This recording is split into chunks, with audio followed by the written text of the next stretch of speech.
కాంగ్రెస్ ప్రభుత్వం మార్పు మార్పు మార్పు అని చెప్పి ఊదరగొట్టి ప్రజలకు హామీలు ఇచ్చి అధికారంలోకి వచ్చి 2 ఏళ్ళయి ఏం జరిగింది ఏం ఒరిగింది అంటే 3 జరుగుతున్నాయి.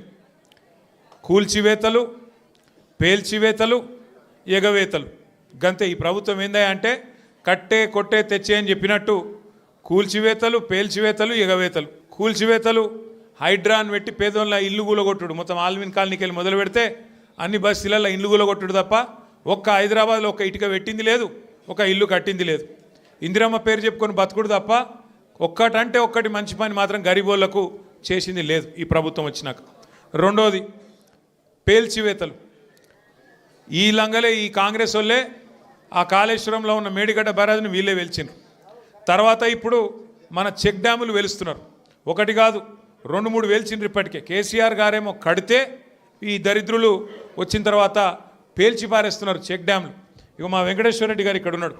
ఆయన ఒక్క కాన్స్టిట్యున్సీలనే కేసీఆర్ గారు దేవరకద్ర, మహబూబ్ నగర్, వెనుకబడ్డ నియోజకవర్గం అని చెప్పి పెద్ద ఎత్తున అక్కడ ఒకటే కాన్స్టిట్యున్సీలో దగ్గర దగ్గర 10-20 చెక్ డ్యాములు, 36 చెక్ డ్యాములు కట్టించిండు. వీళ్ళ ముఖాలకు కాంగ్రెస్ వాళ్ళు వచ్చినాక ఒక చెరువు కట్టింది లేదు, ఒక చెక్ డ్యామ్ కట్టింది లేదు, ఒక ఇటుక పెట్టింది లేదు. కానీ ఉన్న చెక్ డ్యామ్లను ఇవాళ బాంబులు పెట్టి పేల్చేస్తున్నారు. ఎందుకంటే కాంగ్రెస్ వాళ్ళకు ఇసుక తోడుకొని కష్టమవుతుందంట. ఇసుక తోడుకొని దొంగతనంగా అమ్ముకునేందుకు కష్టమవుతుందంట. నీళ్ళు ఆగితే ఇసుక తీయరాదు కదా, అందుకే నీళ్ళు ఆగకుండా చేసి చెక్ డ్యాములు పేల్చేసి ఇసుక తవ్వుకొని దొంగతనంగా అమ్ముకొని మరి ఢిల్లీకి కప్పం కట్టాలి కదా, ఆ పని చేస్తున్నారు.